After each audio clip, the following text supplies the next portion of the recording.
What's up, everybody? Welcome back to the most amazing homesteading channel on the planet that has nothing to do with homesteading whatsoever. Homesteading off the grid. We're up here at the campground. It's almost dark. You can hear the crickets and the nightlife coming out. I've been sitting up here for the last couple of hours reading, and feels like fall. It's feeling spooky. October's on the way, and so I thought I'd come up. Well, I was already here. I thought I would when I came back up on the Piglet there, my mini bike. That's called Piglet. Why'd we name it Piglet? Because it sure ain't no hog. Get it? Like a Harley Davidson, they call them hogs. So anyway, thought I'd tell a story. So this is a story that is true and that you will have never heard on this channel before because I've never told it. And I never told it for several reasons, because it was kind of sensitive. There were some people living nearby us for whom this story would be sensitive, and I just didn't ever want them to, come across it on the internet. But they're gone now, long gone, and I don't think they ever watched this channel anyway. Just out of respect for them and the situation, I just never told the story. But then something odd about maybe 3 years or so ago happened. It kind of brought closure to the story. And just in the last couple of weeks, I've told this story twice. I told it once to my wife, my beautiful bride, Dearly, aka Giggly Girl. I'll make sure we have a good backdrop there, the whole campground. Get my six, which means watch behind me. You never know who or what may or may not show up in these videos. So I told it to Dearly, and then I told it to a buddy of mine last week. Had a guy come over, and he actually did some mechanical work on Piglet. So I don't know how to fix anything. I just know how to break everything. So this guy came over and did a repair and some tuning up stuff. So, and as I often have a tendency to do, and others themselves do when they're with me, just started talking about paranormal stuff and supernatural. And he shared a lot of his creepy experiences with me, as I did him. And I'm saving a lot of those for later. Those are going to be some good stories for October. But I shared this with him at one point, and I shared it with Dearly a couple of weeks ago because of a question that one of you viewers asked on this channel. You asked if this property is still haunted, because I just don't do a lot of the videos about that stuff anymore. My answer is potentially.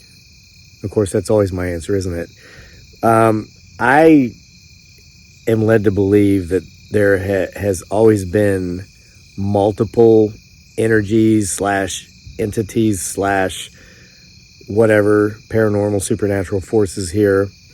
And so it's not like one, if one leaves, it's not haunted anymore, which is kind of what I believe happened here with the story I'm getting ready to tell.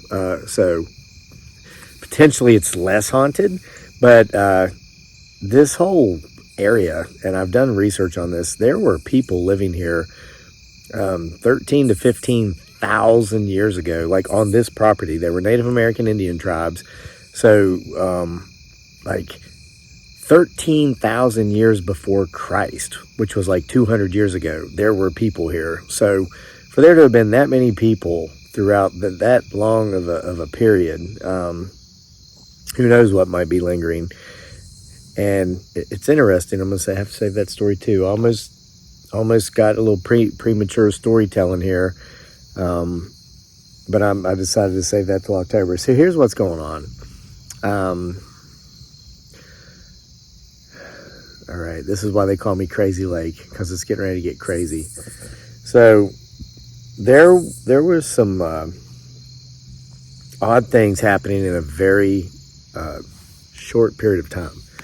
And it was around Christmas time. And you may remember it if you've been following this channel for a long time. We had the trees of ornament of inspiration trees, and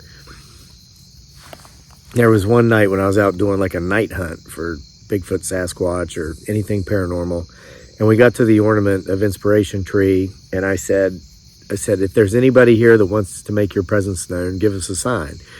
And that ornament fell off the tree. You remember that? And then, so I took it with me into the house and put it on our Christmas tree, because this was December, just before Christmas, about 4 years ago, 5 maybe.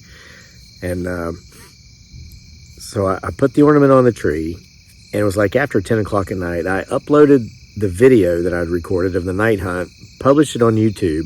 Then I sat down with my laptop beside my wife, Dearly. I said, honey, this is so neat. Look what happened when I did this. It was like perfect timing for this thing to just fall off the tree, is what I was thinking, right?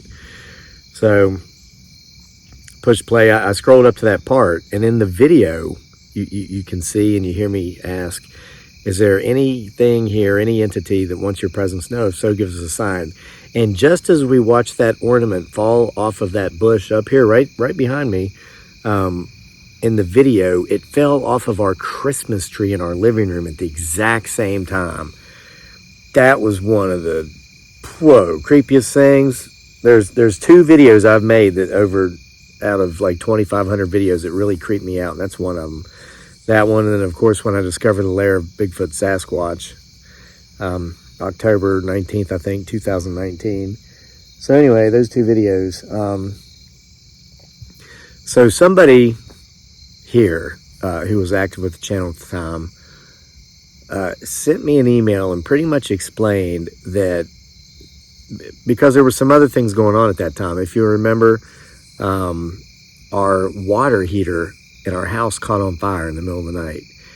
And a strange series of events led me to actually being awake when that happened so that our house didn't burn down. It's like there was a presence telling me. I'd gotten up an hour before this to put more firewood on the stove, the wood stove, and I know how much I can put on there to buy myself like 3 hours worth of sleep time. But it's like there was a presence telling me, no, don't put 3 hours worth of wood on there. Just put on one little small stove length, and because you need to be up an hour. And I'm like, what? It was like 1 o'clock in the morning. I'm like, that doesn't make any sense to me. But I did it for some reason. I felt like something was telling me to do that. Well, when I got up an hour later to put the more wood on the stove, I could hear like a zap, zip, beep sound in the kitchen where the water heater is. And I went in there, and that's what it was. It was on fire. So I was able to get the fire extinguisher and actually put it out. So all these things were happening in a short period of time.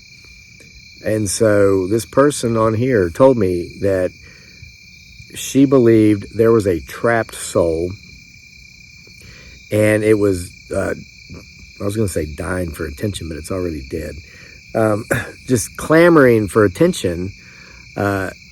And that it was like it wanted something. It's like it wanted, there was a reason it was lingering, and it needed confirmation that the reason it was lingering was not necessary for it to linger any longer. So she told me to think of any recent deaths in the house. Of course, we know of the little girls that died during the Spanish flu of 1918, I believe it was. They're buried in the woods right over there. And again, who knows what else is going on here, but there was one death much more recent than that, actually, and here's what you're going to be told for the first time ever. That death was only 2 years before we bought this house and property. It was a young man in his early 30s who made the choice to take his own life. And I'm not going to go into any sort of specific details. I don't know them all. I know a few more than what I'm going to tell. But that's what happened. And he left behind a wife and 3 children, one of which was an infant at the time. Never knew him. So that was my suspicion as far as what was going on. And I brought this up with the person I was in communication with. And she said, well, yeah, that's probably it. And said, things might not have been great between this guy and his wife. Maybe that's, but I'm sure he loved those kids, and probably his spirit wants to know what's going on with them. And she asked me, she said, do you actually know the family? And I said, I do, because, yeah, I did. And I'm not going to go into detail. So she said, are his kids well adjusted? I said, they're great. They're disciplined. They're respectful. They're active in extracurricular activities. They're not a problem at school. They're doing wonderful. And she said, okay, the next time that you think you feel his presence or an energy similar to that which you felt in the past that makes you think it might be this guy, tell him what you just told me. Just speak out loud. Don't worry about being embarrassed or looking like an idiot. More than likely nobody's going to be there but you anyway, and this energy. And tell the spirit that the kids are healthy, well-adjusted, involved with, activities outside of school, and discipline, which is a big thing for these kids these days. And so I got the opportunity to do just that right here in this very spot. It was a couple months after that, so Christmas had come and gone, winter had passed, it was spring. And I was setting up here on an evening much like this. Of course, it's Indian summer now, beginning of September, though it does feel like fall, and I love it. That's why I'm up here in the woods reading. That's why I'm sitting here telling you a scary ghost story. Just brings that feeling, this weather, this time of year. So I was up here doing this, and ironically, the sky, it was just about like this. No moon, okay, and overcast, so I couldn't see the stars. I did not have a fire going, just like this evening. I thought about starting a fire, but I decided I'd sit here and tell this story instead. See, I got this. So it got dark. And I'd stayed because I love the sounds, and just, at that time of the year, it was warming. It was finally getting warm enough to sit outside after dark, after having had, of course, we were here that winter, years ago. So I'm sitting there in one of these chairs, not that same chair, it would have been a different chair years ago, but there was another chair beside it, much like this. And I didn't hear anything. It's not like I heard footsteps walking on the grass or anything, but it's as if I could feel something in the darkness getting closer to me. At the same pace one would walk, two-legged, upright. I didn't feel scared. I didn't feel threatened. And I felt as if once it had gotten about as far away from me in that other chair, that it took a seat in the chair. And at that point, I did hear a slight squeak. Something like that. Not that profound, but just so you'll know what I'm talking about. There was no lights. I don't even think I had one. I know my property like the back of my hand. I keep all the trails mowed down and free of debris, so I can walk around here at dark without a light and not have a problem. So I'm sitting there, and I just remembered about, the communication I was having with the woman who was giving me this advice. She was an actual ghost hunter, paranormal researcher.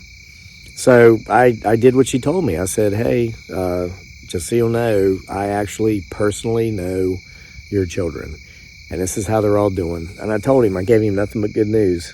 And I said, you are free to live. You are free to pass on. You don't have to stay here. Everything is okay.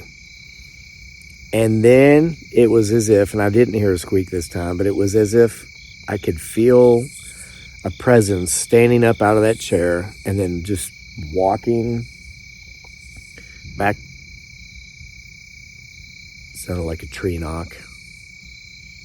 It felt like something just walked back up the hill into the woods from where it had come. And that particular presence I have not felt since that night. And I mean, I don't know how to define how one presence feels different than the other. I don't necessarily even know how to describe it either, but it's like the warmth of your body temperature and specific tinglings, like these little things. Like you hear about, the hair rising up on your arms, or the hair standing up on the back of your neck.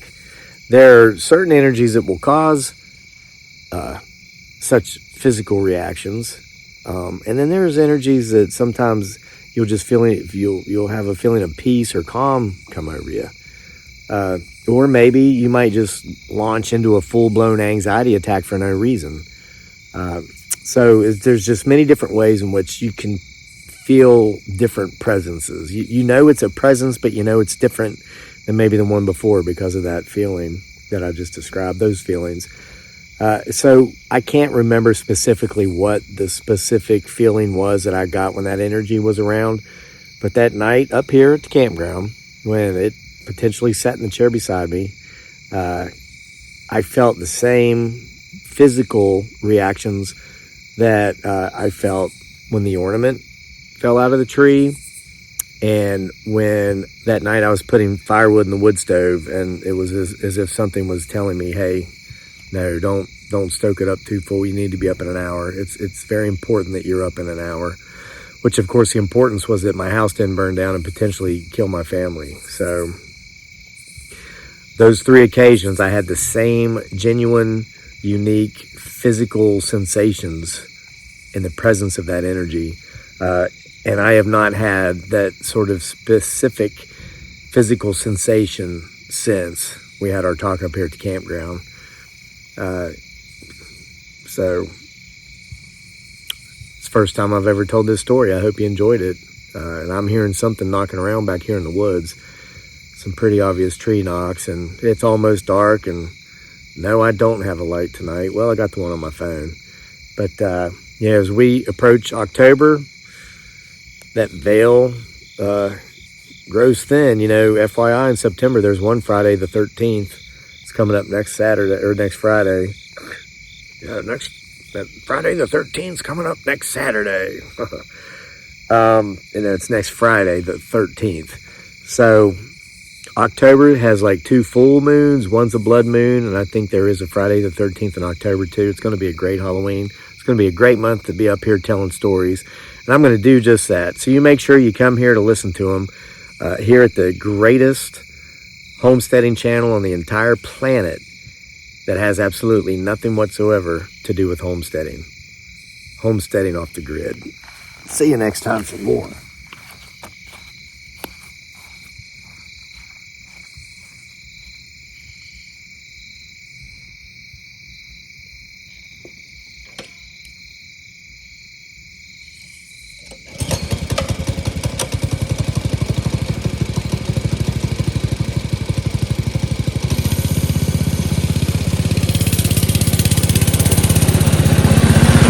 See ya.